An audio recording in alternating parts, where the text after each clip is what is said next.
Karibu tena kwenye uchunguzi wetu wa kina. Leo tunazamia kwenye ulimwengu wa giza ambao wengi wetu kwa sababu moja au nyingine tunajikuta tukivutiwa nao sana. Ulimwengu wa true crime. Haswa, yaani wewe msikilizaji, unajua fika tunachokizungumzia. Pengine uko kwenye gari lako sasa hivi au unafanya usafi nyumbani huku ukisikiliza podcasti za uhalifu wa kweli. Sawa, hebu tufafanue hili. Umeshawahi kujiuliza kwa nini unavutiwa sana na hadithi hizi za wauaji wa kikatili? Ni swali ambalo watu wengi sana wanajiuliza siku hizi. Ndiyo, na leo mbele yetu tuna rundo la vyanzo vya kihistoria, tasnifu za kitaaluma na tafiti mbalimbali za jinai. Lengo letu ni moja tu, kufumbua hii siri. Tutatazama jinsi mauaji yalivyogeuzwa kuwa sanaa, kuanzia Ulaya ya karne ya 19. Biashara ya vyombo vya habari. Kabisa. Na wauaji wa kihistoria ambao walitumia nguvu zao kuficha uovu mpaka kufikia jinsi uovu wa kimfumo ulivyosababisha kuzaliwa kwa mashirika ya upelelezi kama FBI nchini Marekani, kwa sababu hamu yetu ya kutaka kujua mambo yaliyojificha si jambo la kisasa lililoletwa na teknolojia ya sauti. Hii ni tabia yenye mizizi ya karne nyingi. Tukihusisha hili na picha kamili, tunaona kwamba ufuatiliaji huu wa uhalifu unatusaidia kuchunguza mipaka ya maadili ya jamii yetu. Tunapowatazama wauaji hawa, kimsingi tunatazama kioo cha giza cha ubinadamu wetu. Sisi sote tunajaribu kuelewa na kukabiliana na uovu ambao mara nyingi hushindwa kuelezeka kwa maneno. Ni kama njia ya ubongo wetu kuchakata hofu tukiwa katika mazingira salama. Na hili halijaanza leo wala jana. Tukichunguza historia, tunaona wazi jinsi vyombo vya habari vya zamani vilivyotambua hitaji hili la kisaikolojia. Na wakaligeuza kuwa biashara. Biashara yenye faida kubwa mno. Hapo ndipo napenda tuanzie. Kwa sababu tunapozungumzia biashara ya true crime, wengi hudhani ni mtindo ulioanza na vile vipindi vya televisheni vya miaka ya 90. Lakini vyanzo vyetu vinaturudisha nyuma hadi Ufaransa, karne ya 19. Kipindi cha kusisimua sana. Yaani hapa tunaona magazeti yakigundua mgodi wa dhahabu kupitia kile walichokiita faits divers. Kwa wewe msikilizaji, fikiria hili kama toleo la zamani sana la clickbait kwenye mitandao ya kijamii. Zilikuwa ni habari fupi za kashfa, ajali, mauaji. Wasomaji hawakutaka tena kusoma ripoti ndefu za siasa. Walitaka umbea wa kikatili. Ndio. Lakini swali ni, je, hii ilikuwa biashara kubwa kiasi gani wakati huo? Ilikuwa kubwa kwa kiwango cha kutisha. Yaani, kuna mfano mzuri sana kwenye vyanzo vyetu, kesi ya Jean-Baptiste Tropman mnamo mwaka 1869. Tropman alifanya mauaji ya mfululizi ya familia nzima ya Kifaransa. Tukio zito sana. Lilishtua taifa zima. Lakini hebu tazama jinsi vyombo vya habari vilivyofanya biashara. Kabla ya kesi hiyo, gazeti la Le Petit Journal lilikuwa likiuza nakala kama 40,000 hivi kwa siku. 40,000? Sawa. Sasa, kufikia siku ambayo Tropman alikuwa ananyongwa, mauzo yao yaliruka hadi karibu nakala 600,000. 600,000? Kutoka 40,000? Ndiyo, wachapishaji kote Ulaya walipata ujumbe mmoja tu wa wazi: damu inauza. Wasomaji walikuwa na njaa ya kila undani, kila tone la damu, kila neno la muuaji. Hili linanikumbusha dondoo moja nimeipata hapa kutoka kwa mwandishi wa Kifaransa wa mwaka 1868 ambao kimsingi inafichua siri ya biashara yao. Unajua anasemaje? Niambie. Anasema, chukua mapambano 25, sumu 12, mtoto mmoja aliyopotea, mauaji 3 na kujiua 2. Weka kwenye karatasi na ufungue mashine yako ya kuhifadhia pesa kwa kujiamini. Mapishi kamili ya pesa.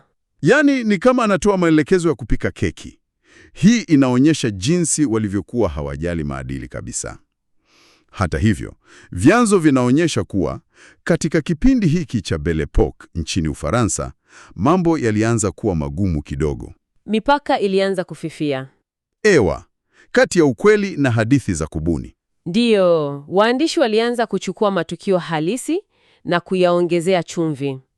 Wahalifu wa kubuni walianza kutengenezwa kulingana na matukio ya kweli, na cha kushangaza, hawa wahalifu wakageuzwa kuwa mashujaa wa umma. Kama nani kwa mfano? Mfano mashuhuri ni Arsène Lupin, yule mwizi muungwana wa kubuni ambaye aliwachezea polisi mara kwa mara. Hata alibadilisha vipimo vyake kwenye mfumo wa kisayansi wa Bertillon ili kukwepa mkono wa sheria. Subiri kidogo. Kwa faida ya msikilizaji wetu, huu mfumo wa Bertillon ulikuwa ni ule mfumo wa kipolisi kabla ya kugundulika kwa alama za vidole. Sawa, ambapo walikuwa wanapima ukubwa wa vichwa, urefu wa mikono ili kuwatambua washukiwa. Haswa, Alphonse Bertillon alibuni mfumo huo. Ilikuwa ni teknolojia ya hali ya juu sana kwa wakati huo. Sasa, kuwa na mhusika kama Lupin anayechezea mfumo huo wa kisayansi kuliwapa wasomaji msisimko wa ajabu. Hili linatufikisha kwenye swali zuri sana la kisaikolojia. Tunapovutiwa na stori hizi, msikilizaji, jiulize, je, huwa tunavutiwa na uhalifu wenyewe au tunavutiwa zaidi na uwezo wa mhalifu wa kuwazidi akili polisi? Hapa sasa ndipo mambo yanapokuwa ya kuvutia sana, kwa sababu ukiuliza kama tunavutiwa na uwezo wa akili wa mhalifu, ina maana tunaanza kuutazama uhalifu kama aina fulani ya kazi ya sanaa Au ubunifu. Ndiyo, nilisoma kwenye vyanzo vyetu kuhusu mwandishi wa karne ya 19, Thomas de Quincey. Lakini nataka unisaidie kuelewa hili, inakuwaje mtu anaandika insha nzima akiita mauaji sanaa? Alikuwa anamaanisha nini kusema mauaji ni fine art? Insha ya De Quincey ya mwaka 1827 ilikuwa ya kejeli, lakini iligusa ukweli mchungu sana kuhusu saikolojia ya jamii. Alipendekeza kwamba ikiwa mauaji hayana sababu ya msingi, yaani sio kwa ajili ya wizi au wivu wa kimapenzi, basi yanapaswa kuhakikiwa kama sanaa. Kama mchoro Kabisa, aliwachukua wauaji kama John Williams ambaye alitenda mauaji ya kutisha London mwaka 1811 na kuwafananisha na wahusika wa kutunga kama Macbeth. De Quincey alisema umma ulianza kutenda kama wataalamu wa mauaji, wakikosoa mbinu za muuaji, wakihakiki kama ni sanamu jipya au mchoro wa Picasso. Na ukifikiria kwa kina, hiyo ndiyo saikolojia inayotawala true crime. Hata leo, sisi wote tunahakiki mbinu. Lakini tukiacha karne ya 19, wewe na mimi tunajua kuhusu Jack the Ripper. Hatuhitaji kurudia stori ya makahaba wa Whitechapel kuuawa. Msikilizaji wetu anajua hilo. Stori maarufu sana. Lakini kile ambacho vyanzo vyetu vinaangazia ni jinsi vyombo vya habari vya Victoria vilivyoshughulika na mazingira yale, hasa ile dhana ya last mode. Unaweza kutufafanulia hilo kidogo? Jack the Ripper alibadilisha mchezo kwa sababu mauaji yake yalikuwa kielezo kikuu cha kile Kifaransa kinachokiita acte gratuit, tendo lisilo na nia wazi ya kimantiki. Vyombo vya habari vilichanganyikiwa kabisa. Hawakuelewa anataka nini? Ndiyo. Vilimwelezea kama mnyama wa porini kutokana na unyama wake, lakini wakati huo huo vilimwona kama fikra wa uovu kwa sababu aliwakwepa polisi wa Scotland Yard kirahisi sana. Ndipo hapo lile neno la kitabibu last mode lilipoibuka. Maana yake nini hasa? Linamaanisha mauaji yanayosukumwa na tamaa za kingono zilizopotoka, ambapo tendo la kuua lenyewe ndio burundani kuu, sio njia ya kufikia lengo lingine. Na hapo ndipo tunapojiingiza sisi kama wasikilizaji. Vyanzo vinazungumzia nafasi ya shahidi, yaani wakati nasikiliza podcast nikiwa natembea barabarani, mimi nakuwa shahidi anayepata mshtuko wa kile Jack the Ripper alichofanya, lakini wakati huo huo napata burudani kwa sababu niko salama. Ni ukinzani wa ajabu sana wa kibinadamu. Kweli kabisa. Lakini hebu turudi nyuma kidogo kwenye historia, kwa sababu huu ukatili wa kimfumo haukuanzia kwa wauaji wa mitaani London au Paris. Kuna majina mawili kwenye vyanzo vyetu ambayo mashabiki wa muziki wa heavy metal wanayajua vizuri sana: Gilles de Rais na Elizabeth Bathory. Hapa sasa tunaingia kwenye ulimwengu wa wauaji wa kidiktata. Gilles de Rais alikuwa jemadari wa Ufaransa wa karne ya 15, mshirika mkuu wa Joan of Arc. Alikuwa mmoja wa watu wenye utajiri na nguvu zaidi Ulaya, lakini siri yake ilikuwa ya giza kupindukia. Aliwaua wavulana wangapi? Alihukumiwa kwa kuwanajisi, kuwatesa na kuwaua zaidi ya wavulana 140. Alitumia uwezo wake wa kikabaila na ngome zake kuficha uovu huo. Na Malkia Elizabeth Bathory wa Hungaria, aliyeishi karne chache baadaye, anasadikika kutesa na kuua mamia ya wasichana. Wasichana wa kimaskini. Ndiyo. Na baadaye hata wale wakishua. Vyanzo vinasema Alilenga hasa kuharibu sehemu zao za siri, jambo linaloashiria chuki kubwa ya kisaikolojia. Lakini hemu tujiulize, je, hawa kweli wanaingia kwenye kundi la wauaji wa mfululizo, yani serial killers? Hilo ni swali zuri sana, kwa sababu tunapofikiria serial killer, tunafikiria mtu mwenye matatizo ya akili, anayejificha, anayewinda kwa siri, lakini hawa walikuwa viongozi wa nchi, walikuwa na majeshi na watumishi waliofanya kazi zao chafu. Wasomi wa historia wanasemaje kuhusu hili? Kitu cha kushangaza hapa ni mjadala ulioibuliwa na wanahistoria kama Aurélien Dijac. Dijac anahoji kwamba kuwaita Bathory au Dereys serial killers ni kulazimisha historia iendane na mawazo ya karne ya 20. Huu unaitwa makosa ya kiuchambuziaji au anachronism. Kwamba tunawavisha nguo za kisasa. Ewa, uhalifu wao haukutokana na udhaifu wa mifumo ya kipolisi ya kisasa au ugonjwa wa akili wa mtu mmoja aliyetengwa na jamii. Hapana, uhalifu wao uliwezeshwa na mamlaka yao kamili ya kitabaka. Katika enzi zile, jamii ilikubali kwamba tabaka la juu lina mamlaka ya kufanya ukatili dhidi ya tabaka la chini. Kume. Kwa hivyo, nguvu yao haikutokana na akili nyingi za kuficha uhalifu, bali lilitokana na mfumo ambao haukuwaruhusu Wakwema kuhoji matendo ya malkia au jemadari. Umeona walikuwa na kinga ya kitabaka. Sasa, jamii ilipobadilika na utabaka huo ukaanza kupungua, wauaji walilazimika kubadili mbinu zao. Walilazimika kutumia akili na hisabu badala ya nguvu za kisiasa. Mikakati ikaingia. Ndio. Jambo ambalo linatuleta moja kwa moja kwenye karne ya 20 na mtu mmoja ambaye kesi yake inachukuliwa kama ramani halisi ya mhalifu wa kisasa wa true crime. Nazungumzia Henry Desire Landru, yule Bluebird wa Gambais, na mazingira yenyewe yalikuwa tayari yametengeneza fursa kwake. Vita kuu ya kwanza ya dunia. Haswa, wanaume wengi wa Kifaransa wamekufa vitani na kuna wajane wengi sana wenye upweke na pesa benki. Landru aliingiaje kwenye picha hii? Landru alijitokeza kama mchumba wa ndoto zao kupitia matangazo ya magazetini. Alijifanya ni mwanamume mstaarabu, mjane mwenye huruma, anayetafuta mwenza. Baada ya kuwateka kihisia, alichukua udhibiti wa fedha na mali zao zote. Halafu akawapeleka kule Gambais. Ndiyo, kwenye vila yake kule Gambais ambako aliwaua na kuchoma miili yao kwenye jiko la kuni. Inasadikika aliua wanawake 10 na mtoto mmoja wa kiume. Lakini kile ambacho kinamtofautisha Landru na wauaji wengine ni kitu tunachoweza kukiita uchumi wa mauaji. Uchumi wa mauaji? Kivipi? Alikuwa mchoyo kwa kiwango cha ugonjwa.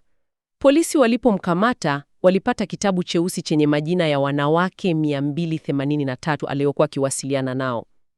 Na je, unajua nini kuhusu safari za treni kwenda kwenye ile vila yake? Yaani, nimesoma hili na hadi sasa siamini kwamba alipowapeleka waathirika wake kule Gambais, yeye alijinunulia tiketi ya kwenda na kurudi, lakini aliwanunulia waathirika tiketi ya njia moja tu. Njia moja tu, hakuna kurudi. Huo ni ubahili wa kiwango cha kutisha sana. Yaani, unapanga kumuua mtu lakini bado unafikiria jinsi ya kuokoa faranga chache kwenye tiketi ya treni. Hii inaonyesha hesabu za baridi kabisa zisizo na hisia yoyote. Ndio maana yake ni ubahili uliochanganyikana na ukatili usioelezeka.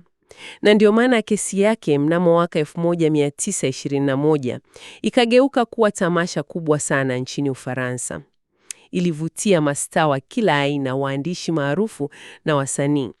Watu walisafiri kwa train maalum kutoka Paris kwenda kutazama kesi hiyo, kama wanaenda kuangalia mchezo wa kuigiza.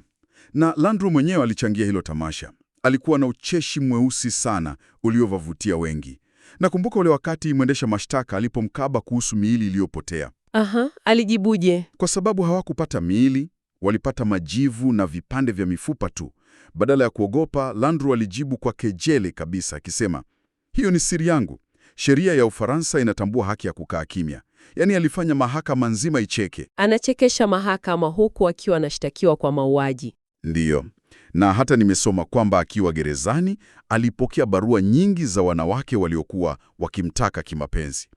Hivi kiakili, mtaalamu wetu Francesca Biaggi-Chai anamchambuaje mtu kama huyu? Alikuwa mwenda wazimu? Biaggi-Chai anatoa uchambuzi mzito sana hapa. Landru hakufaa kuitwa mwenda wazimu katika muktadha wa kisheria au hata kitabibu wa wakati huo, kwa sababu alikuwa na uwezo wa kudhibiti hisia zake na kutenganisha maisha yake. Aliishi maisha maradufu. Ndiyo, alikuwa na mke na watoto 4 aliowatunza vizuri sana, huku akiendesha maisha haya ya pili ya kuua wajane kwa ukatili. Alijua fika anachokifanya. Ndio maana sheria ilimwona anastahili hukumu ya kifo. Kesi yake inatuonyesha jinsi sheria na jamii zinavyoshindwa kuelewa uovu pale unapofichwa nyuma ya sura ya mtu mstaarabu, baba wa familia wa kawaida. Ukiangalia kwa makini, Landru aliweza kucheza na mfumo kwa sababu alitumia udhaifu wa kijamii, wale wajane waliosahaulika. Lakini alikuwa anafanya uhalifu wake kama mtu binafsi. Hebu tuangalie upande mwingine sasa. Jamii inafanya nini pale uovu unapokuwa si wa mtu mmoja tena, bali ni mfumo mzima wa kijamii unaolinda uhalifu? Pale ambapo huwezi hata kuwaamini polisi wenyewe. Haswa, hapo mambo yanakuwa magumu. Hili linaibua swali muhimu kweli. Na kujibu hilo, inabidi tuvuke bahari na kuelekea Marekani, mwanzoni mwa karne ya 20, kwenye janga la jamii ya Wahindi wekundu wa Osage. Huu ni mfano kamili wa nini kinatokea wakati mfumo wa ndani wa sheria unashirikiana na uovu. Nini kilitokea huko Osage? Watu wa jamii ya Osage walijikuta wakiwa miongoni mwa watu tajiri zaidi duniani baada ya kugundua mafuta mengi kwenye ardhi yao. Lakini utajiri huo ulikuja na laana ya kimfumo. Walianza kuuawa mmoja baada ya mwingine kwa mtindo wa kikatili sana. Ndiyo, mauaji yale yalikuwa ya kutisha. Wengine walipewa sumu, wengine walipigwa risasi kisirisiri, na kuna wengine walirushwa nje ya treni zilizokuwa kwenye mwendo mkali. Lakini sehemu inayosikitisha zaidi ni kwamba watu wa Osage walipojaribu kutafuta haki, walikuta ukuta wa zege. Ufisadi ulitawala kila kona. Polisi wa ndani walihongwa, madaktari waliochunguza miili walificha ukweli, na hata majaji walikuwa sehemu ya mtandao huo. Hakukuwa na mahali pa kukimbilia. Ilikuwa ni mauaji ya kimkakati yaliyodhaminiwa na wenye mamlaka kanda hiyo ili kurithi mamilioni ya dola za mafuta. Na kwa sababu vyombo vya sheria vya eneo hilo vilikuwa vimeoza kabisa, ililazimu kuwekwa na mbinu mpya. Huu ndio uliokuwa msingi mkuu wa kuingilia kati kwa serikali kuu na kuanzishwa kwa shirika la upelelezi ambalo baadaye lilikuja kujulikana kama FBI. Hiyo ndio ilikuwa kesi yao ya kwanza kubwa. Kesi yao ya kwanza kubwa ya mauaji. Walituma wapelelezi wa siri, watu ambao hawakujulikana katika eneo hilo, ili kupenya kwenye mtandao huo. Walitumia mbinu za kisayansi na za kiupelelezi kukusanya ushahidi ambao polisi wa ndani walikataa kuukusanya. Hapa tunaona kuzaliwa kwa mbinu za kisasa za upelelezi. Hivyo basi, haya yote yanamaanisha nini? Yanamaanisha kwamba matukio haya halisi, kuanzia Landru kule Ufaransa hadi ufisadi wa kimfumo huko Osage nchini Marekani, yalitengeneza hofu kubwa sana kwenye jamii. Watu walikuwa na wasiwasi. Walijua wauaji wanaweza kuwa majirani zao wema, au polisi wanaopaswa kuwalinda. Ndiyo maana kisaikolojia, ubunifu wa hadithi za upelelezi au detective fiction ulipata umaarufu mkubwa sana. Watu walihitaji mashujaa kama Sherlock Holmes kwenye vitabu ili kurudisha hisia ya usalama. Katika hadithi hizo, wachunguzi kila wakati wanashinda. Ulimwengu uliokuwa na vurugu ghafla ulipata mantiki. Ni kweli kabisa. Hadithi za upelelezi zilikuwa ni kama dawa ya kupoza maumivu ya jamii iliyokuwa ikishuhudia ukatili uliozidi uwezo wao. Walihitaji kuona kwamba mwisho wa siku ukweli una nguvu kuliko giza, hata kama ni kwenye vitabu pekee. Asili yetu iliyodumu kwa karne nyingi. Tumeona kuanzia zile habari za faits divers nchini Ufaransa, mashahidi waliotafuta burudani kutokana na Jack the Ripper, ukatili uliolindwa na utabaka wa Malkia Bathory, hadi hesabu za baridi za Henry Landru na ufisadi wa Osage. Ndiyo, siku zote sisi kama wanadamu tumekuwa tukitumia hadithi hizi kujaribu kuelewa lile giza zito lililofichwa ndani ya mioyo ya wanadamu wenzetu. Na nikiwa na kuaga leo, ningependa kukuachia wewe msikilizaji wazo geni kidogo la kuchokoza fikra zako. Wazo ambalo hujawahi pengine kulifikiria hivi. Tumeeleza jinsi wauaji hawa wote walivyotumia kasoro za kijamii kutekeleza uovu wao. Lakini hebu fikiria kwa upande wako wewe unayesikiliza. Unapovutiwa sana na stori za uhalifu leo. Je, inawezekana kwamba wewe pia bila kujua unatumika katika ule mnyororo ule wa sanaa ya mauaji uliojengwa na mwandishi Thomas de Quincey karne 2 zilizopita? Swali zito sana hilo. Ndiyo. Je, inawezekana kwamba sisi wenyewe ndio wale mashabiki wa mauaji wa kisasa? Na kama ndivyo, je, hiyo hatufanyi tuwe washirika wa kimya kimya katika kutukuza na kufurahia ule uovu ambao tunadai kuuchukia? Kwa kweli, hilo ni swali la kwenda kutafakari kwa kina sana. Tunakushukuru sana wewe msikilizaji kwa kuungana nasi tena kwenye uchunguzi huu wa kina na kupiga mbizi kwenye ulimwengu huu wa true crime. Kama kawaida, tunakutakia tafakari njema na mpaka wakati mwingine, endelea kuwa na udadisi.